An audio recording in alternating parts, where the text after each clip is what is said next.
السلام علیکم ناظرین کرام، نئی ویڈیو میں آپ کو خوش آمدید کہتے ہیں۔ کوئی ایک ایسا دن نہیں جس دن سپریم کورٹ سے کوئی بڑی خبر نہ آ رہی، اور لگ بھی یہ رہا ہے کہ اگلے 2 ہفتے عدالتی محاذ پر خاص طور پر سپریم کورٹ میں بڑے ہنگامہ خیز ہونے جا رہے ہیں، کیونکہ 8 فروری کے انتخابات میں دھاندلی کا سب سے اہم کردار، یعنی وہ شخص جس کے ذریعے پورا الیکشن چوری کیا گیا، احکامات جس نے مرضی دیے ہوں، جس ایک شخص نے پریکٹیکلی انتخابی نتائج تبدیل کیے، جس ایک شخص نے پریکٹیکلی فارم 45 میں تبدیلیاں کی، پھر جس ایک شخص کے حکم پر تحریک انصاف کو مخصوص نشستیں نہیں دی گئیں، وہ شخص پکڑ میں آ چکا ہے۔ چیف الیکشن کمشنر سکندر سلطان راجہ کے حوالے سے سپریم کورٹ سے ایک بہت بڑی خبر آ گئی ہے۔ قاضی صاحب کے 2 قریبی ساتھی جنہوں نے 8 فروری کے انتخابات میں دھاندلی کے لیے سہولت کاری کی، وہ دونوں قریبی ساتھی چیف جسٹس کے پکڑ میں آ چکے ہیں۔ کیا 8 فروری کے انتخابات میں دھاندلی پر پہلی بڑی گرفتاری ہونے جا رہی ہے؟ تفصیلات میں آپ کو بتا دیتا ہوں۔ دیکھیں، سپریم کورٹ کے 13 رکنی فل کورٹ بینچ کا مخصوص نشستوں والے کیس کا جو مختصر فیصلہ ہے، اگر وہ فیصلہ کسی ایک شخص کے خلاف مکمل چارج شیٹ ہے تو اس شخص کا نام سکندر سلطان راجہ ہے۔ یعنی سپریم کورٹ کے 11 ججز یہ کہہ رہے ہیں کہ سپریم کورٹ کے 3 رکنی بینچ نے 13 جنوری کو پاکستان تحریک انصاف کے انتخابی نشان بلے کے حوالے سے جو فیصلہ دیا، اس فیصلے کی غلط تشریح الیکشن کمیشن نے کی۔ یعنی سکندر سلطان راجہ اور الیکشن کمیشن کے ممبران کی سنگین غلطی کی وجہ سے یہ پورا نظام خراب ہوا۔ تحریک انصاف کے انتخابی میدان سے باہر کرنے کی پہلے کوشش کی گئی، پھر تحریک انصاف کے امیدواران جیت گئے تو ان کو مخصوص نشستیں نہیں دی گئیں۔ اب کس کا یہ خیال تھا کہ سکندر سلطان راجہ پکڑ میں آنے سے بچ جائیں گے؟ میں بار بار اپنی ویڈیوز میں کہتا تھا کہ قاضی صاحب اکیلے گھر نہیں جائیں گے۔ اگر قاضی صاحب گھر جائیں گے تو وہ تمام لوگ جو اس ٹائم عدلیہ میں بیٹھے ہیں، جو کہیں نہ کہیں قاضی صاحب کے لیے سہولت کاری کر رہے تھے، خواہ وہ چیف جسٹس اسلام آباد ہائی کورٹ عامر فاروق ہوں، وہ الیکشن کمشنر سکندر سلطان راجہ ہوں، یا لاہور ہائی کورٹ کے سابق چیف جسٹس امیر خان بھٹی ہوں، یعنی وہ تمام لوگ جنہوں نے پچھلے 1-1.5 سال میں چیف جسٹس قاضی فائز عیسیٰ کے لیے سہولت کاری کی، وہ تمام لوگ پکڑ میں آئیں گے۔ اور اب لگ رہا ہے کہ شروعات سکندر سلطان راجہ سے ہونے جا رہی ہیں۔ سکندر سلطان راجہ پر آرٹیکل 6 کی کارروائی کے حوالے سے ایک بڑی ڈیولپمنٹ ہو گئی ہے۔ سکندر سلطان راجہ کی سب سے بڑی غلطی، سب سے بڑا جرم یہ نہیں ہے کہ انہوں نے انتخابات چوری کیے، یہ بھی ان کا سب سے بڑا جرم نہیں ہے کہ انہوں نے پی ٹی آئی کو مخصوص نشستیں نہیں دیں۔ میری نظر میں سب سے بڑا جرم یہ ہے کہ 2023 جنوری کے جو مہینے میں عمران خان نے پنجاب اور خیبر پختونخوا کی اسمبلیاں تحلیل کیں، تو آئین کے مطابق جو آئین میں درج ہے کہ 90 دن کے اندر اسمبلیاں تحلیل ہونے کے بعد الیکشن کمیشن کی ذمہ داری ہے کہ ان صوبوں میں انتخابات کروائے جائیں۔ الیکشن کمشنر سکندر سلطان راجہ اپنی آئینی ذمہ داری پوری نہیں کر سکے۔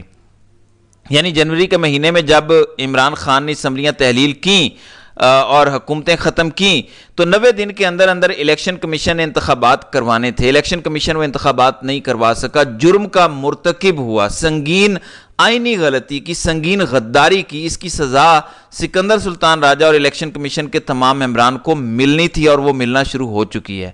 پہلی امپورٹنٹ بات تو یہ ہے کہ Tehreek Insaf supreme judicial council کے اندر چیف الیکشن کمشنر اور الیکشن کمیشن آف پاکستان کے تمام ممبران کے خلاف ریفرنس لے کر چلی گئی، اور اس ریفرنس کے اندر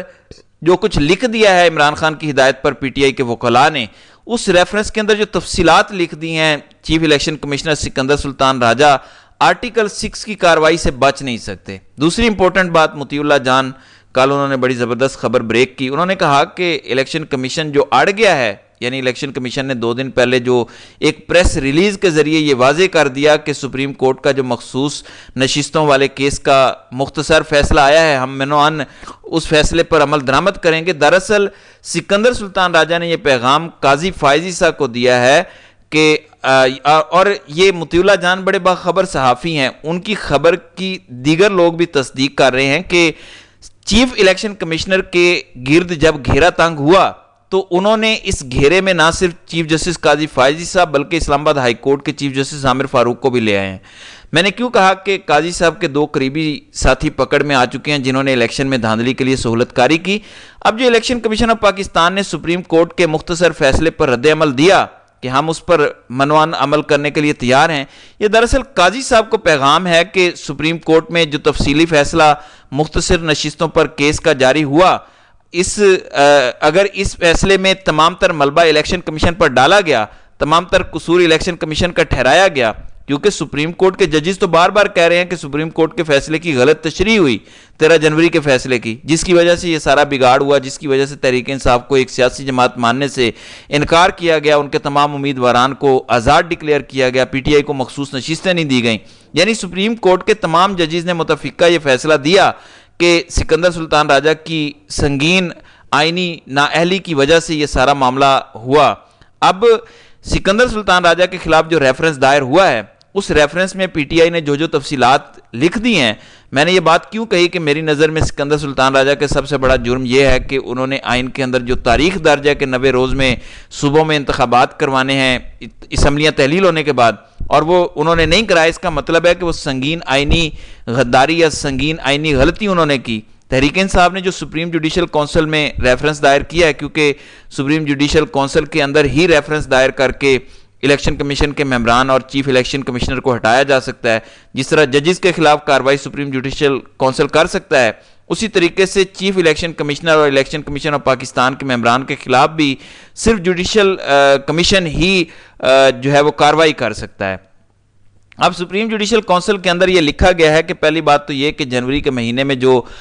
پنجاب اور خیبر پختونخوا اسمبلیاں تحلیل ہوئیں، وہ الیکشن کمیشن نے انتخابات نہیں کرائے، پھر 8 فروری کے انتخابات سے پہلے تحریک انصاف کو لیول پلینگ فیلڈ نہیں دیا گیا، پھر پی ٹی آئی سے جو انتخابی نشان بلہ سپریم کورٹ کے حکم پر چھینا گیا، پی ٹی آئی کے تمام تر امیدواران کو آزاد ڈکلیئر کر دیا، پھر اس کے بعد تحریک انصاف کے جن امیدواران کو مخصوص نشستیں ملنی چاہیے تھیں وہ الیکشن کمیشن نے نہیں دیں۔ یعنی پچھلے 1.5 سال کی ایک لمبی فہرست تحریک انصاف نے سپریم جوڈیشل کونسل میں درج کروا دی ہے، اور میں آپ کو یہ گارنٹی سے کہہ رہا ہوں کہ الیکشن میں دھاندلی پر پہلی بڑی کارروائی ہونے جا رہی ہے، کیونکہ اب سپریم کورٹ کے ججز یہ کلیئر کر چکے ہیں، یہ کیٹاگوریکلی لکھ چکے ہیں اپنے مختصر فیصلے میں، اور یہ رجسٹر ہو گیا ہے، یہ چارج شیٹ ہے سکندر سلطان راجہ کے خلاف پاکستان کی سب سے بڑی عدالت کی کہ آپ نے غلط تشریح کی اور آپ اس کی وجہ سے یہ سارا کام خراب ہوا، اور پی ٹی آئی کہہ رہی ہے کہ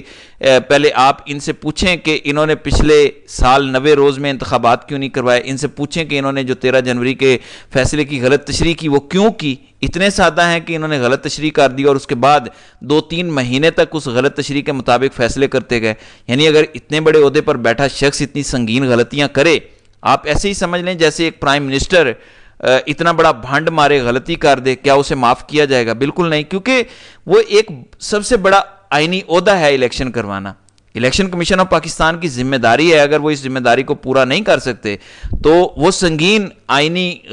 غداری کے مرتکب ہوئے ہیں، انہوں نے آئین توڑا ہے۔ سکندر سلطان راجہ کے گرد گھیرا تنگ ہو چکا ہے، اور دوسرے ساتھی ہیں ان کے جنہوں نے سہولت کاری کی، وہ ہے چیف جسٹس اسلام آباد ہائی کورٹ عامر فاروق۔ سب جانتے ہیں کہ عمران خان پہلے دن سے عامر فاروق پر عدم اعتماد کا اظہار کر رہے ہیں، پہلے دن سے کہہ رہے ہیں کہ آپ ہمارے کیسز نیوٹرل طریقے سے نہیں سن سکتے، غیر جانبدارانہ فیصلے ہمارے کیسز میں نہیں دے رہے۔ تحریک انصاف بار بار ان پر عدم اعتماد کا اظہار کرتی رہی۔ اب جو سکندر سلطان راجہ کے خلاف سپریم جوڈیشل کونسل کے اندر ایک ریفرنس دائر کیا تحریک انصاف نے، اس ریفرنس کے ساتھ ساتھ عامر فاروق کے خلاف بھی ایک ریفرنس دائر ہو رہا ہے۔ یہ اس ٹائم بڑا ٹرننگ پوائنٹ ہے، اور عمران خان نے اس اہم موقع پر چوکا مارا ہے، کیونکہ اس ٹائم عدالتوں کا ایک ماحول بن چکا ہے پاکستان تحریک انصاف کے لیے، اچھی خبریں سپریم کورٹ سے آنا شروع ہوئی ہیں، ججز کھڑا ہونا شروع ہو چکے ہیں۔ یعنی مخصوص نشستوں والے کیس کا فیصلہ میک اور بریک تھا، ڈو اینڈ ڈائی تھا۔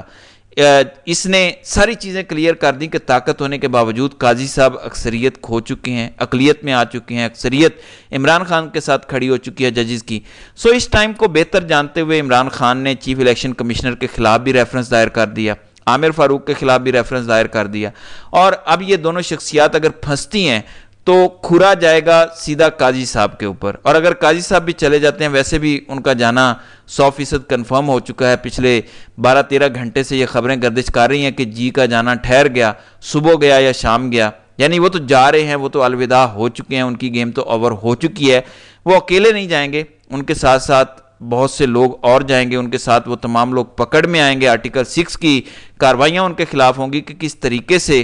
پچھلے 1-1.5 سال کے اندر آئین کے ساتھ کھلواڑ کیا گیا، کس طریقے سے آئین کو پیروں تلے روندا گیا۔ بہرحال یہ بہت بڑی ڈیولپمنٹ ہے جو اس وقت سپریم کورٹ آف پاکستان سے ہوئی ہے، تو دیکھتے ہیں کہ آئندہ آنے والے دنوں میں مزید کیا ہوتا ہے۔ تو ناظرین کرام، آپ کی اس ویڈیو کے حوالے سے کیا رائے ہے؟ آپ اپنی رائے کا اظہار کامنٹ سیکشن میں ضرور کیجیے گا۔